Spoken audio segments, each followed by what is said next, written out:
Today I want to bring up a topic that after I speak about it, I really want to hear your opinion also. In the topic of porn, the approach of the frum community has been that we need to develop filters. We need to develop ways of controlling our usage of internet, and that is the way we're going to protect ourselves from the dangers of the internet. I want to make a point that I've seen happen to guys that I think is very valuable to know before you decide that's a plan and how to protect yourself. And I'll start with the Torah. Adam Rishon, the beginning of time, told Chava, don't touch the Eitz Hadas, because if you touch the Eitz Hadas, you're going to die. So what did Nachash do? He pushed her, touched the Eitz Hadas, and she saw nothing happened. And she ended up eating the Eitz Hadas. There's a very deep message in that. The message was that Adam didn't trust Chava. He didn't trust her abilities to withhold against the Tava Le'inayim, the things that made the Eitz Hadas look so appealing. So he told her, don't touch it, because he knew that if she would touch it, she'd fall. So what actually Adam Rishon did is he created Chava's failure in his belief system by teaching her that she had no power to withstand the temptation of the Eitz Hadas. This actually can happen to a person when they decide to go for a filter or a kosher phone. Because think about it, what's going on inside of yourself when you do it. What's the statement you're telling yourself when you decide, I need a filter? If the statement is, this is such a strong power, this is something that I so much want, it's so amazing, so if I don't control myself by not giving myself the opportunity, I'm for sure going to fall. So then you know what? Actually, you're going to create your future. You're going to be the nevuah of yourself. The prophet, your self-fulfilled prophecy is going to be that you're going to fall because you decided that you're weak. You decided that there's such an amazing thing over there that I'm going to fall. But is that really the truth? Hashem told us that not to look at pornography, not to look at women that are not our wife, and not to have a relationship with girls before marriage. What is that? Is he telling us that this is such an amazing thing, but I don't want you to do it? Or is he telling us, guys, I created the world. I'm telling you, this is bad for you. Trust me, it'll hurt. Don't do it. Obviously the latter. When Hashem says something is asr, the depth of that means that it's bad. It's mavis. It's something that will destroy your life. And most of the time, except for the chukim of the Torah, we actually could figure it out ourselves why that is the case. And the truth is that everybody knows that's the case in terms of porn and relationships before marriage, because they have a feeling there's something wrong. They have a feeling there's something lacking. That feeling is an expression of emes. They got in touch with and they know the truth of what Hashem put into the world. When He created the world, He created this as a thing of negativity, and marriage is a thing of positivity. So the truth is that we have incredible strength to withstand these things because it's actually a knowledge that all of us can get to and have within us that this is not good for me. So if we only have the statement, this is so amazing, I need to stop myself, then we're actually telling ourselves things that are not true. We're making ourselves weak. I want to share with you something that was very meaningful when I first learned it. The Rambam says in Shmona Prakim, which is the Hakdama for Pirkei Avos, he describes over there the golden path, that all midos, the proper way to do it is to be in the middle. And if you take extremes in any midos, it's not healthy.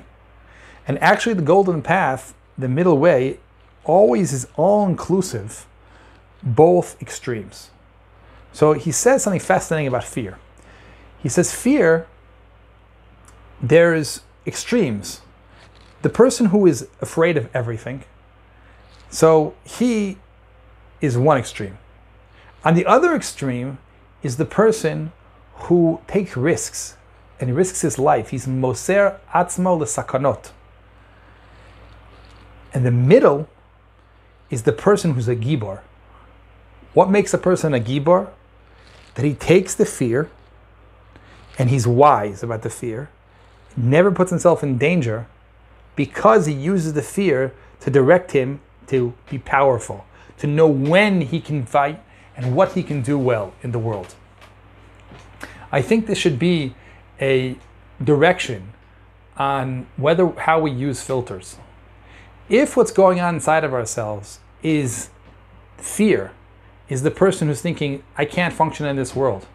If I go out into this world, it's going to take over me. Then actually putting on that filter will encourage that way of being.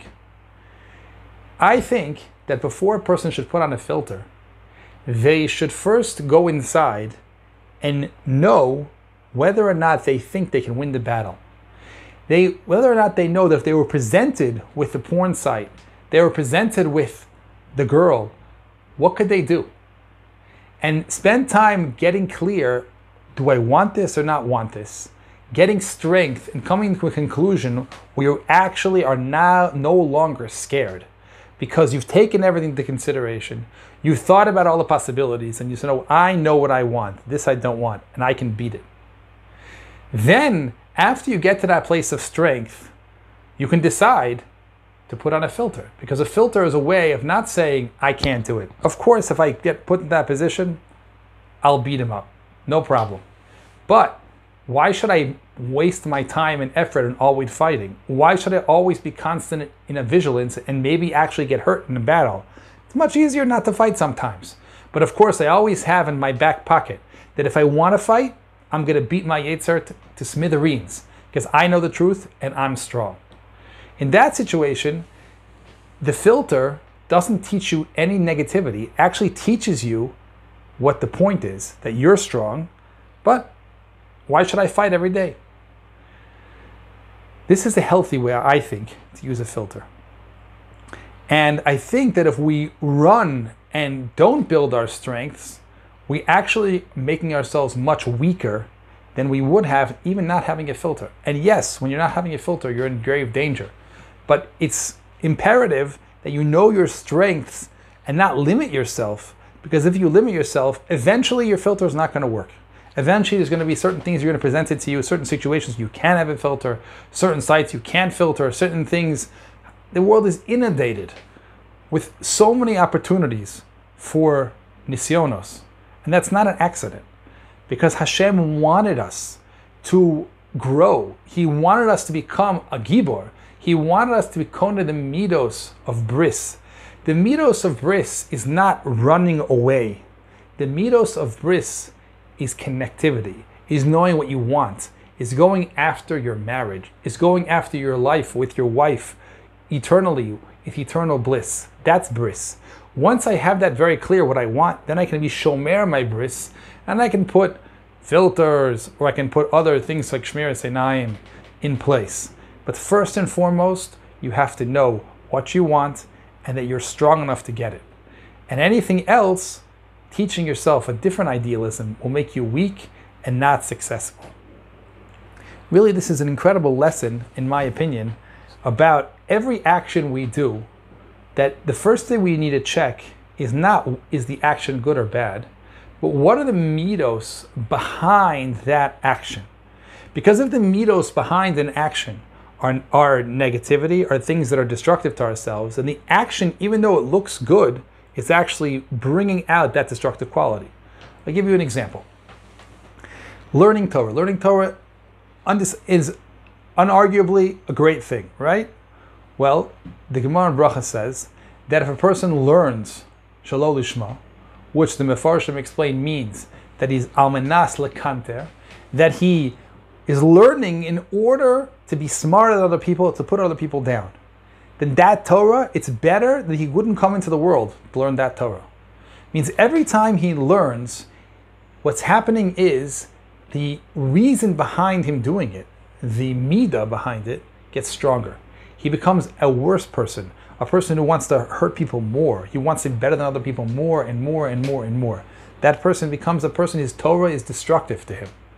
Whereas another person who learns Torah in a way to become more understanding of Hashem, more understanding of himself, how does he connect his life to Hashem?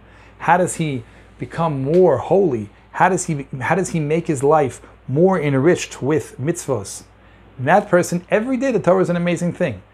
Not because the action is amazing, because the reason behind it is amazing. And that, every time he learns, he encourages and grows.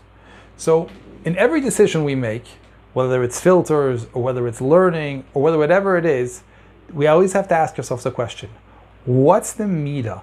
What's the reason? What's the why behind why I'm doing it? What's the energy?